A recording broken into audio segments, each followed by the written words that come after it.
I asked some of the members of CUSWS to come up with kind of Jamie Stangroom-esque questions, because you ask a very particular like a comedic slant to your interviews, and ask interview subjects kind of strange, odd questions to see what their reactions are. And I would be interested to see if any of your interviews have ever reacted badly to that approach or no.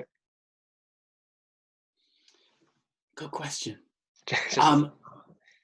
Non-Star Wars, non-YouTube, yes. I had an interview with, years ago now, I'm going to say it, Rio Ferdinand, the ex-Manchester United and England player that went, I guess, horribly wrong, you could say, because it almost ended up with, I'm not going to say who the interview was for, the platform, but almost ended up, well, it did end up with them getting threatened to be sued.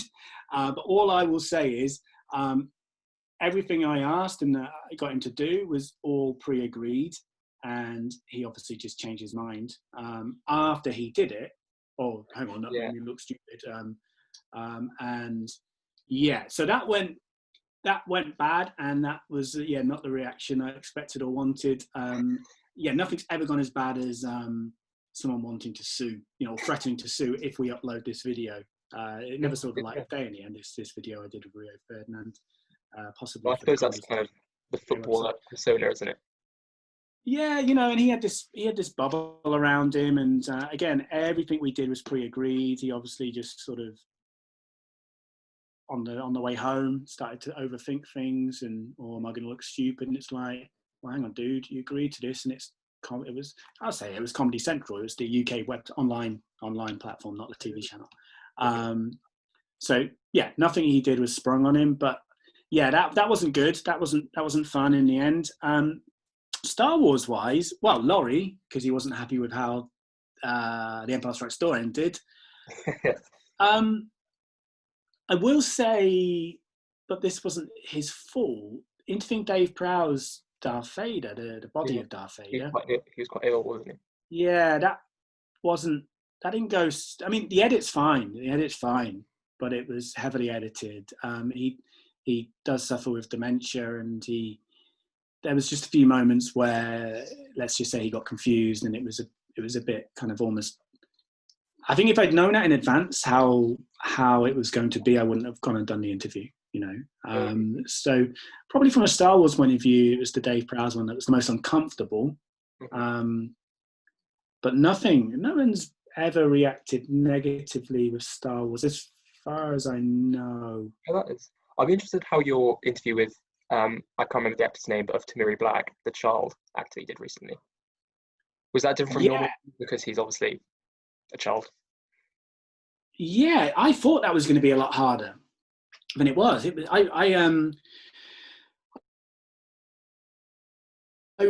To have a video that wouldn't require much editing, that because I'm trying at the moment to experiment with different durations, and I wanted to do a short upload for this. In the end, it was a really hard edit, so I ended up with something like half an hour, and I got it down to like an 8-minute version and I think a 15-minute version, but that's a long edit. I was hoping it would just be cut out a few awkward silences and upload it. It's good to go. But he was really surprisingly really well spoken and funny and bright, and didn't take much prodding either. I will say, because I haven't got that much experience of interviewing kids, I did send the questions. You can't send all the questions because some are tangent questions, but I sent the sort of the main bullet points, if you like, to his mum in advance. And I think that's a useful thing to do with someone who's not experienced with interviews.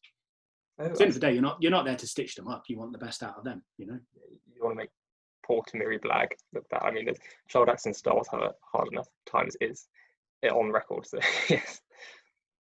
Yeah, exactly. But I think the fact that it's an iconic minor role, but the fact that it was such a minor role, I don't know. He's already had this other role in Killing Eve, and it was quite a big role, and he was really good in it. So I think he's, he wasn't mainstream Star Wars kid actor, if you like. He wasn't front and center, and only sort of hardcore, and maybe casual fans as well, really know who he is. But my dad, who watches the films but doesn't, know much beyond what he sees in the moment, he wouldn't even remember that kid. So yeah, I think he's going to do all right.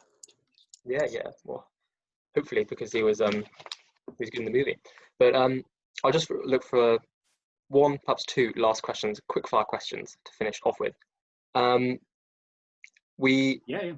In one of your interviews, I believe it was with Force Center, you mentioned Steve Coogan as an influence. A lot of us CUSWS members are big Steve Coogan fans, big Alan Partridge fans specifically. So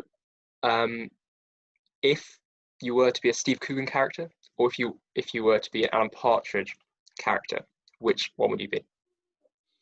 I think, do you know what? Whether I like it or not, I think I'd be Alan Partridge, because I did the hospital radio, I did local radio. Radio was my background, and it's so hard at times to not be Alan Partridge. Really? And I've done jobs where I'm sort of like busking it, because he's busking it. Like I've done quite a lot of live sports commentary jobs and announcing in like arenas and stuff, and I don't know, I've got time to fill, and I don't know enough about the sport. I'm there for the job, if you like. And you just end up saying things that straight away hindsight hits you like, oh, that was a bit Partridge. So I think I feel like Richard Bacon is like the closest we've got to a real life Alan Partridge, if you remember Richard Bacon. But I think we all have those moments especially when you're doing radio shows, and because I don't want to be Alan Partridge. But I think I would be Alan Partridge.